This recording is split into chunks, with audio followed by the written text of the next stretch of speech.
This is part 2 of my 3-part series on the 3 screens that every offense should run. Today I'm going to take a look at a screen that is absolutely lethal to defenses. And much like the jailbreak screen, this screen is not used nearly enough. This is QB Unfiltered Whiteboard, the running back slip screen. I don't ever slow up, no I don't take shit. I got no love for the fakeness. If you wanna play tough and wanna hate this, I'll always show up and make a statement. Okay, to be blunt about this, the running back slip screen is scary to defensive coordinators. It affects pass rush in a big way. The running back slip screen is a fantastic way to get the ball to a skill player, an athlete, out in grass, out in space, away from the box, and let him do something with the ball. And versus man coverage, forget about it. Okay, and before we jump into this, I'm going to try to make this as brief a video as I can, which is difficult for me. I could spend 2.5 to 3 hours straight talking about each one of these individual screens with all the intricacies and all the coaching points and all the ins and outs of the screen. I'm going to try to be as brief as possible today. Okay, now the other thing is the film. The 3 screens that I'm going to go over in this series, I've ran my entire career.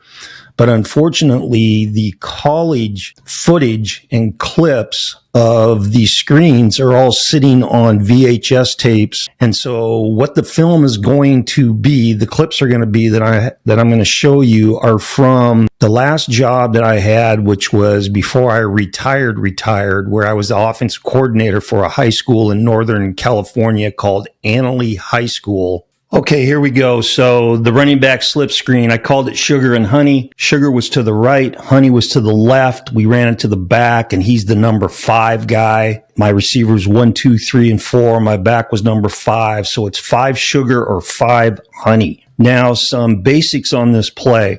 Number 1, you got to sell it, okay? Act normal. And we're talking about the offensive lineman, the running back, and the quarterback. You got to do exactly what you do when you're normally throwing the ball. Anything that looks goofy is going to be a tip-off to the defenses. Your wideouts have to block. With our receivers, we had a rule: if you don't block, you don't play.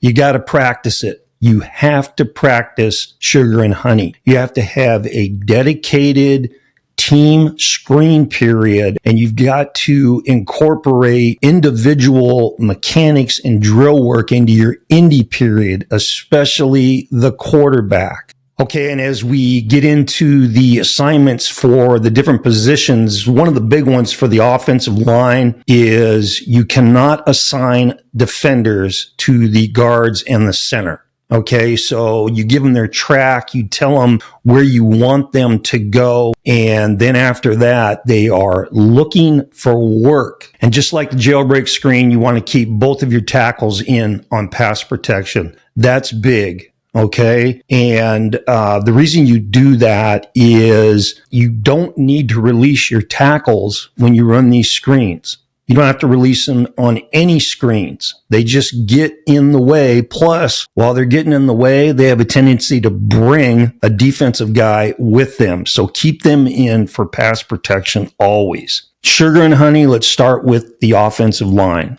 Okay, so with the tackles now, as we said, you're going to keep both tackles into pass block. Now, your backside tackle has got normal pass pro responsibilities and technique. Your play side tackle, same thing, but like the jailbreak screen with your play side tackle, you don't want him to turn his shoulders and open up and run that defensive end wide, because it screws up the line of sight for your quarterback. Okay, the other thing with the tackles, especially the play side tackle, if he senses the defensive end is mush rushing, which if you run this a lot and you're good at it, you're going to get a mush rush. All right. If you start to kick and you sense that D end isn't rushing, he's just going to stand up and look around and try to sniff out screen, then you've got to put your face mask into his chest, bring your hands and hips, and that turns into a run block going that way. So that's a big one with your offensive tackle. Okay, now the guys that the action is with offensive line, and we'll start with the play side guard. So we're going to chalk this up running 5 sugar going to the right. So starting with the right guard. Okay, so play side guard, he's going to do his normal pass set, and he's going to go for a count of 1001, okay? Or if it's easier for him to count, 1, 2, 1001 or 1, 2. What you're going to see when I start showing clips of this play is our lineman going faster than 1001 or 1, 2. So as you run this, as you rep this in practice, and they get used to the rhythm of it, and this happens every year with every offensive line that I had, they just naturally start to speed up when they release.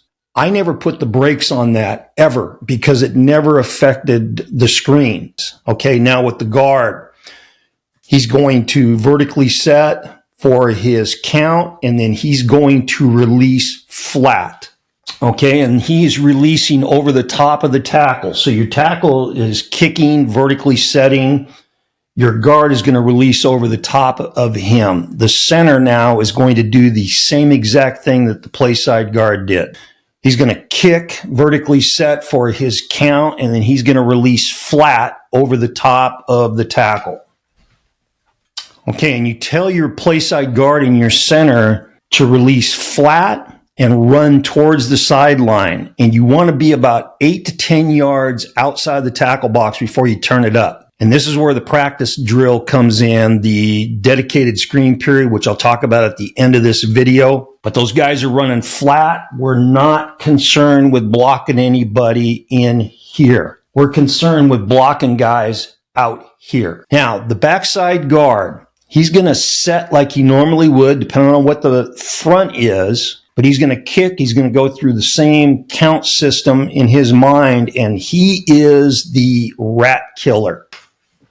So he's going to release forward past the line of scrimmage and then run parallel to the line of scrimmage, and he's looking for any rats. Rats are defensive linemen that start to rush and then smell screen and want to retrace their steps and possibly get in on the screen. So he's looking to block any of those defensive linemen that are going to be rats. If no rats show up, then he sticks his toe on the ground and he's going north and south and he's looking for work downfield. Okay, so play side guard and center. And just like the jailbreak screen with your offensive linemen and they're blocking on screens, they don't ever settle and try to move their feet and slide and stalk somebody because they can't do it. Right? You tell them just to keep their eyes open, head up, and try to run right through the guy they're going to block. Run right over his ass. Okay? But they're looking for work. The last thing you want to tell these 3 guys, particularly the play side guard and the center, do not ever look back to see what the running back's doing. That used to just kill me when guys would do that. Okay, you don't give a shit what the running back's doing. Keep your eyes downfield to whatever shows up and then run right through that dude. Okay, look for work, keep your eyes downfield. That's the offensive line and their responsibility. Okay, let's go with the receivers now. We'll start with the backside guys. Your backside wideouts are going to stalk the man on, okay? And you tell these 2 dudes that their guy does not make the tackle. So do your job, and this is just normal stock block rules. Keep your eyes up, your head up, move your feet, control them with your hands. Okay, the play side receivers will start with the slot guy.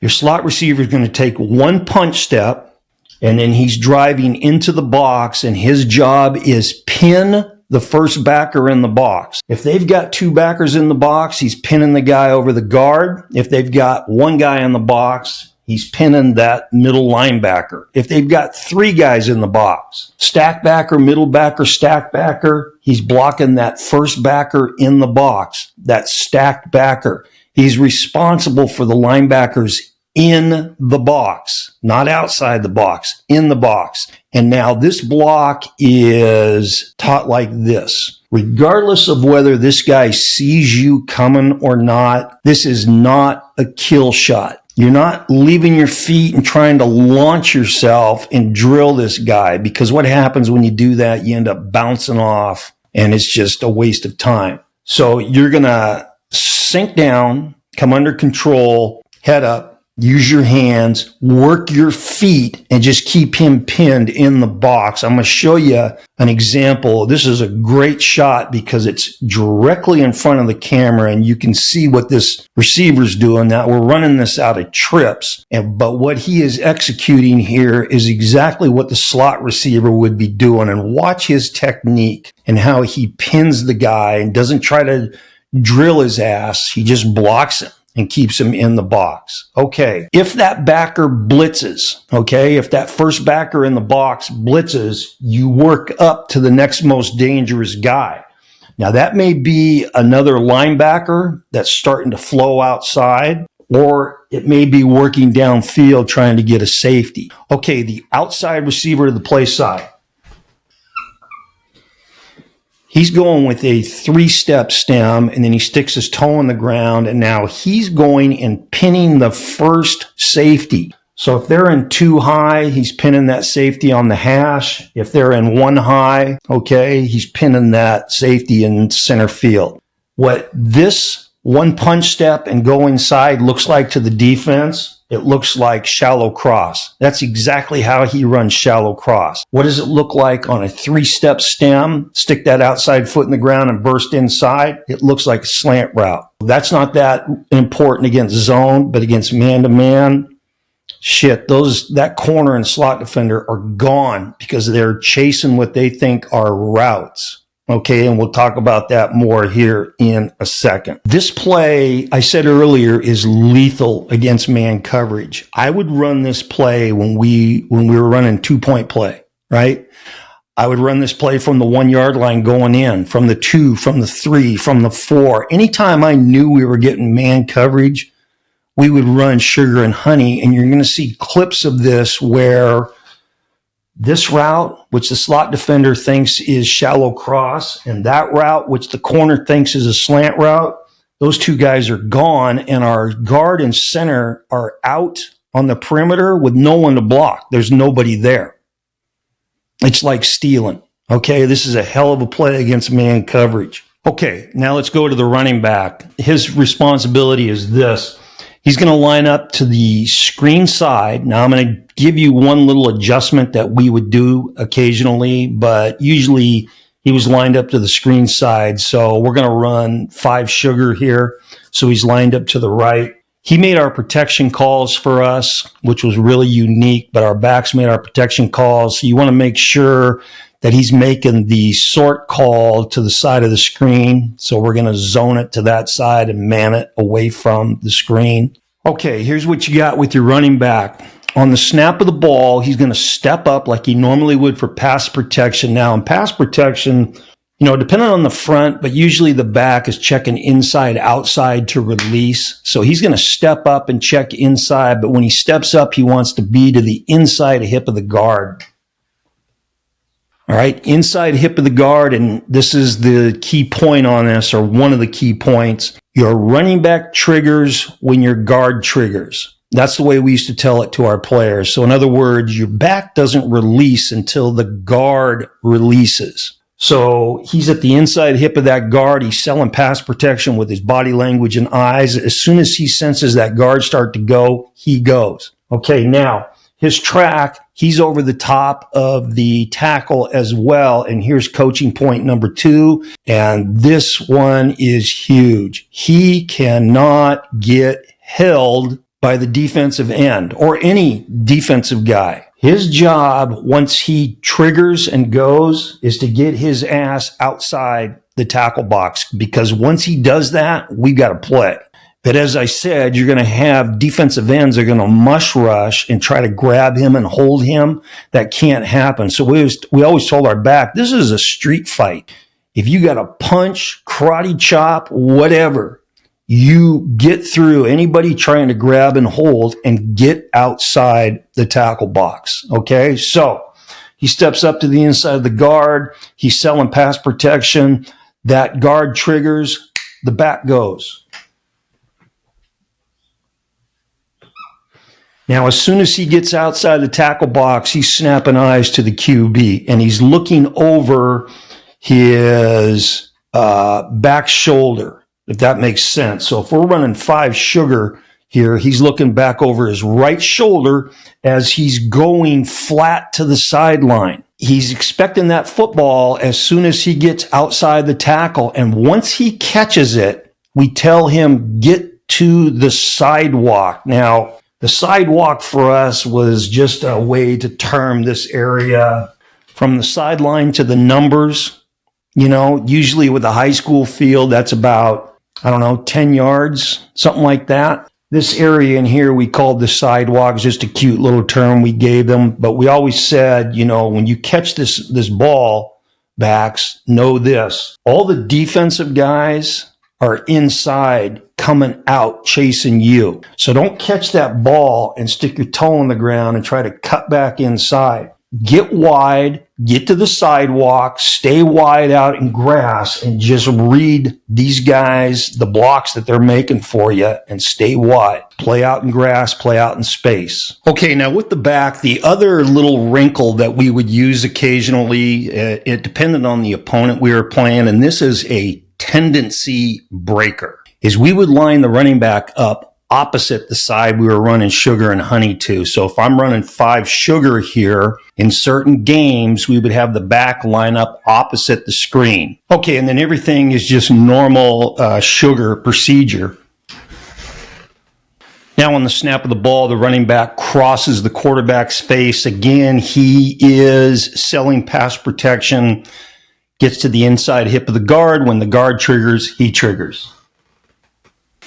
And we're just running 5 sugar with the back on the opposite side. That's a little wrinkle that you can run with your running back. Okay, QBs. He's taking a 3-step drop. He's keying straight downfield, normal 3-step drop. And when he gets to the end of that drop, he's going to freeze. Okay, the eyes are important. The freeze is important. I don't know how many times I'm watching a game. It could be the NFL, college, high school, and I see a quarterback who's throwing a screen that when he gets to the end of his drop, he's already showing body language that he's going to start getting into a shuffle, and I'm yelling, screen, before he even throws it. Well, if I'm yelling that at my screen when I'm watching it on TV, you can bet your ass that the defensive coordinator is yelling that, and probably somebody on the defense on the field is yelling that and seeing that and reacting to that. So you got to sell it. So it's 3 and freeze, right? Keep your weight between your feet and your feet under your shoulders when you freeze. And now you start to shuffle back. And as soon as you start to shuffle, you snap eyes to the back. And as soon as that running back clears the tackle, you spit it to him. And like any screen that you're throwing, running back slip screen, jailbreak screen to the receiver, you throw it and fall back away from the throw. You don't ever set your feet and stride into these screens, because there's going to be times where you throw this and you're going to throw it with a dude that's blowing you up, and we're falling back away from the throw to absorb that hit. 2 things on this that are coaching points that you've got to work on in practice and always talking to your quarterback about. Number 1 is this: never do you lob the ball over the top of your offensive tackle. Okay? If you can't see the running back, then just start rolling to that side until you can see him, and then spit it on the run. And I'm going to show you clips of my quarterback doing just that. If you can't see him, don't throw it over the top. Don't lob it over the top of your offensive tackle. Here's the second thing. If it's cloudy here If your back gets held, if your back falls down, if he trips over somebody trying to get through there, and it's a bad situation, you've got to burn the throw. Burn it, which means throw the ball down in the ground at the feet of the running back, but it's got to be behind the line of scrimmage, right? Because you got linemen releasing downfield, and just burn the throw and we line up and run another play. Okay. And those are things that you're working on in practice all the time, but that has to be communicated to your quarterback always. And I'm going to show you clips right now of my quarterback doing exactly that. The bad situation, the back got held, he fell down, and he just burns the throw into the ground. No harm, no foul. Okay, and then with the quarterback, he is responsible for all blitzers. And when we say all blitzers, we are basically talking about backside blitzers, okay? But any backside blitz that normally would be taken care of by the running back in normal pass protection, that's on the QB. So if he senses heat coming anywhere, A gap, B gap, C gap, now needs to screw his technique and get out and roll towards the side of the back. And then again, as soon as he sees the back, pop outside of that tackle, get the ball to him right now. So your QB is responsible for all blitzers. Okay, the team screen period. Okay, team screen. Now, this is the way I did this. I believe in this. When we did team screen, which we did every day in practice, it was always against air. Always against air. And the reason why is with the screen period, I always wanted to work on the timing and the execution. Timing and execution, and I wanted to get a lot of reps. Okay, so we weren't worried about going against a defense. Plus, with a defense, you don't get a realistic pass rush going against live guys, right? So we would go versus air, but this is how we'd set it up. So if we're starting with Sugar, first of all, we would have either two pop-up dummies out here to be a corner and a safety or a slot defender or whatever, and we just move those around. And that's the work that our play side guard and center are looking for when they get upfield. And then we put a couple of cones out here that were like 8 to 10 yards outside the tackle box. So our guard and center had to get to those cones flat before they could turn it up. So you're just instilling in them that muscle memory on how far outside they got to run flat before they turn it up. Remember, we're not blocking anybody in here, okay? And then we'd have a coach play inside linebacker in a two-backer look, or a middle linebacker and a one-backer look for the slot receiver, and we'd have a coach playing either a two deep safety and two high, or middle closed, one safety, one high, for the outside receiver to go to. Now, everybody here would execute their technique except the backside receivers. They would just chill out and wait for us to run honey, right? And you just get a shitload of reps running this period, but it's always against air. You've always got guys for your linemen to run through and run over, pop-up dummies, those big Home Depot garbage cans, anything, and you move these guys around and change where they're at so that your play side guard and center have some work. Okay, guys, that's the running back slip screen, Sugar and Honey. If you like what you're seeing here from this channel, please hit that like button. That helps me out a ton, and continue to subscribe to the channel, QB Unfiltered. I really appreciate the support. Okay, this is QB Unfiltered. And remember, always throw the ball short to guys who can score. See ya. I don't ever slow up, no I don't take shit, I got no